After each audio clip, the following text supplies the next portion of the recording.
¿Es independiente el Poder Judicial en España? ¿Cómo estáis, curiosas y curiosos del derecho? Soy Nacho Abogado, un tío legal, y hoy vamos a hablar sobre la reforma que plantea el gobierno del PSOE con Unidas Podemos de la reforma del Consejo General del Poder Judicial, y me surge la pregunta, o os plantearéis, si la justicia en España es independiente o si está politizada. ¿Qué quiere decir? Que si en función del gobierno que hay o de las mayorías que existen en el Congreso de los Diputados, eso afecta al Poder Judicial. Lo primero es que esta nueva ley que quieren plantear lo que pretende es modificar la forma en que se eligen y en cuanto a las mayorías. Y me explico. Ahora, teóricamente, para elegir a los 12 miembros que elige Congreso de los Diputados y el Senado, se exige una mayoría de 3/5 partes. Entonces, a día de hoy, teniendo 350 diputados, por ejemplo, serían 210 votos favorables. ¿Qué implica? Que si vemos la organización que tenemos actualmente, que sería el PSOE 120, el Grupo Partido Popular, el Grupo Vox 52, Grupo Podemos 35, el Grupo Republicano 13, Plural 12, Ciudadanos 12, Vasco 6, Bildu 5 y Mixto 9, exige obligatoriamente un acuerdo. De tal forma que puede existir un bloqueo si alguna de las formaciones mayoritaria pues no quiere acordar. Entonces, bajo ese pretexto de bloqueo, el Partido Socialista y Unidas Podemos dice que para evitar esto pretenden modificar esa mayoría. Y ahora, ¿es dependiente, es independiente el Poder Judicial del Poder Legislativo, de la política? Y bueno, para esto es importante y tenemos que hablar de los 3 poderes que están en nuestro Estado de Derecho. El primero sería el Ejecutivo, el Legislativo y el Judicial. El Ejecutivo no deja de ser el gobierno, con los ministros, con nuestro presidente, que lo que proceden es, pues básicamente a gobernar, también emiten sus normas, pero para eso está el Poder Legislativo. Pues el Legislativo es el Congreso de los Diputados y el Senado que realizan por norma general las leyes. Por último, estaría el Poder Judicial. Poder totalmente, teóricamente, independiente, apolítico y no sujeto a ningún tipo de dependencia por parte del Ejecutivo o el Legislativo. ¿Qué quiere decir? Que los otros poderes no pueden influir en sus decisiones y que tampoco deberían, en base a esa independencia, por ejemplo, a veces realizar ese tipo de manifestaciones cuando comentan una sentencia, que siempre se utiliza sí, yo defiendo la independencia, pero no me parece correcta esta sentencia, o llevan a cabo algunas actuaciones para ir en contra de. Entonces, teóricamente, tienen que ser independientes. Ahora, dentro de este Poder Judicial, que está formado por jueces y fiscales, existe lo que vendría siendo el Consejo General del Poder Judicial, que es la medida que pretende modificar Podemos y el PSOE. Y el Consejo General del Poder Judicial no deja de ser un órgano que es constitucional, creado con la Constitución, que sería colegiado y compuesto mayoritariamente por jueces, aunque también tiene letrados, que lo que ejercita serían unas funciones de gobierno, entre comillas, del Poder Judicial, con el fin de garantizar esa independencia de jueces. ¿Y cómo está compuesto? Básicamente es presidente y 20 miembros que se llaman vocales. Y ahora bien, estos vocales son nombrados por las Cortes, que es el Congreso y el Senado, y se nombran entre jueces y juristas de reconocido prestigio. Entonces, además el presidente, que es el presidente del Tribunal Supremo, que está designado por el Pleno, es decir, por todos designan al presidente, pues la composición quedaría tal que así. Yo os voy a dejar el cuadro que veríais: vocales propuestos por el Congreso, entre jueces y magistrados 6 y entre juristas 4. Juristas puede ser un abogado, por ejemplo.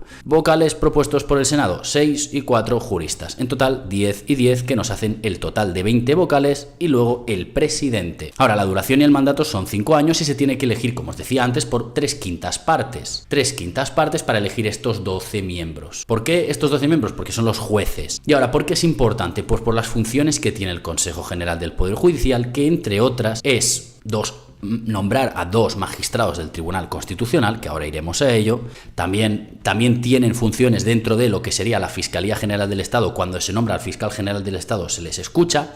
Y aquí el nombramiento, los términos previstos por esta ley, del vicepresidente del Tribunal Supremo, secretario general, etcétera, y todos los nombramientos o propuestas de nombramientos y promociones que impliquen algún margen de discrecionalidad o apreciación de méritos. Es decir, básicamente la función que tiene este Consejo General es, entre otras, aparte de nombrar ciertos cargos de algunos tribunales, pues la forma de gestión y nombramiento de jueces. ¿Qué pasa? Que tú, al dominar, entre comillas, o como entiendo yo, se pretende dominar, entiéndase como que haya más miembros partidarios o afines a tus principios, a tus intereses, a tus pensamientos, lo que hará es, poco a poco, eso va filtrando y eso va generando que se vaya filtrando hacia otras instancias menores. Ahora, ¿esto implicaría que el Poder Judicial dejara de ser independiente?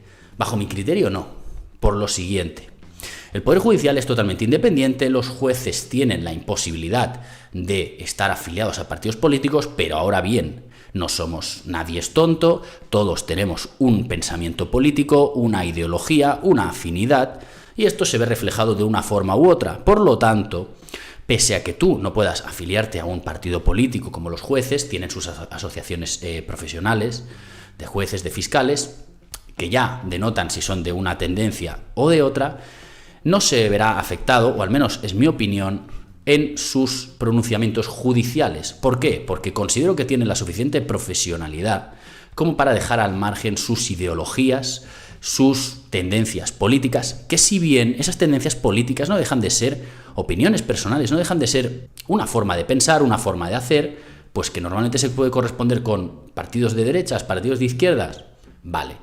Pero al final es ponerle etiquetas a un pensamiento. Entonces, a mi opinión, a mi criterio, pese a que cualquier juez pueda tener su opinión, más hacia un lado, más hacia otra, prevalecerá, y la verdad es que yo casi siempre lo he visto, pese a que sepa que un juez es más de una tendencia o de otra, prevalece la objetividad de ese juez de cara a un juicio. Yo, por ejemplo, tengo jueces que sé que pueden ser pro empresa, o al revés, o preoperario, o pro operarios, que sería más beneficiosos, entre comillas, al trabajador. Sin embargo, cuando uno no tiene razón, no tiene razón. Cuando el otro no tiene razón, también te la voy a quitar, y en base a criterios jurídicos. Porque si bien, pese a que sean, como todos, personas con sus pensamientos, tienen un trabajo.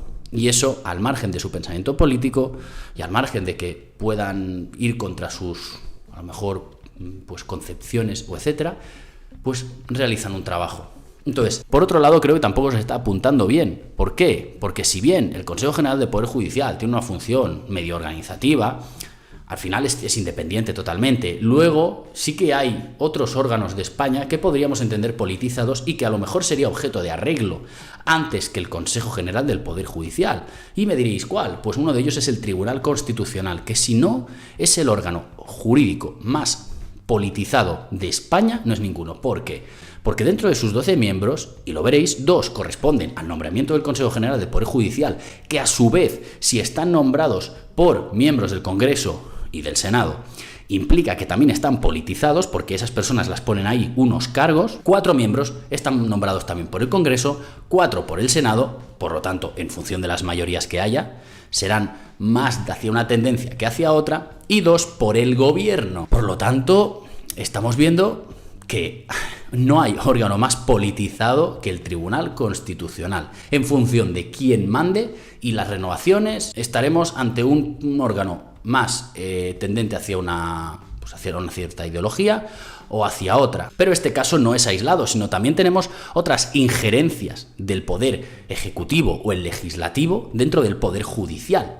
¿Cuál? El fiscal general del Estado, que es nombrado por el Gobierno. Si bien la Fiscalía del Estado es un órgano jerárquico, al final quien decide, el jefe supremo, para que me entendáis, y os dejaré el organigrama del poder del Ministerio Fiscal, que pese a que se llame ministerio, no está dentro de ningún ministerio del Gobierno, sino está dentro del Poder Judicial, implica que ciertas directrices, ciertas órdenes que vienen desde arriba, los fiscales de menor rango tienen que cumplir. Es decir, y al final, como es un órgano jerárquico, los fiscales muchas veces tienen que pedir autorizaciones a sus superiores para eso. Y al final, si existe de la Fiscalía General una instrucción, una orden sobre, por ejemplo, yo qué sé, ahora voy a decir una burrada a lo mejor, pero no perseguir, entre comillas, los casos de ocupación, pues al final los fiscales tendrán que apartarse de esos asuntos porque su superior jerárquico les indica con eso. Y por lo tanto no pueden ir en contra porque tienen un principio de jerarquía. Y eso, que la Fiscalía, el Ministerio Fiscal, los fiscales tienen la obligación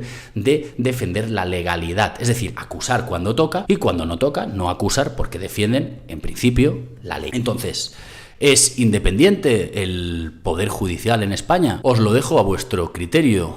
Yo, bajo mi opinión, creo que los órganos tales como Tribunal Constitucional, como Consejo General del Poder Judicial y como todos aquellos en la que intervenga el Poder Ejecutivo o el Legislativo, es decir, sean nombrados o propuestos, porque se proponen por los partidos políticos, por personas totalmente ajenas a la justicia, va a suponer siempre siempre una politización. ¿Cuál sería la forma correcta de proceder? Que sean los mismos jueces y fiscales, en este caso para fiscalía fiscales, para judicatura jueces, quienes propusieran y quienes nombraran a los miembros que van a gobernarles, entre comillas, que van a ser miembros de tribunales supremos, de tribunales superiores de justicia, y obviamente van a haber tendencias políticas o ideologías de un lado o de otra, y eso es que va con el ser humano. No podemos pensar que los jueces son personas sin ningún tipo de pensamiento, totalmente neutras, eso está claro que no, pero siempre van a ver eso porque de hecho es un reflejo de la sociedad. Si tenemos 50% de uno y 50% de otro, los jueces en el mismo sentido, pero sería algo más independiente y no dependería del gobierno ni de presiones que puedan haber, o pues eso, de tener al final que tener ciertas afinidades políticas para llegar a ciertos cargos, y esos cargos al final tienen un peso dentro del mundo jurídico. Y bueno, curiosos, hasta aquí ya habéis visto un poco cómo estaría organizado el Poder Judicial, entre comillas, dentro de lo que sería el Consejo General del Poder Judicial, y luego hemos comentado Constitucional y Fiscalía. Y os lanzo la pregunta, como ya os he dicho, ¿crees que el Poder Judicial está politizado? Lo dicho, espero que os haya gustado el vídeo. Si es así, le dais un like, suscribíos al canal y nos vemos en próximos vídeos.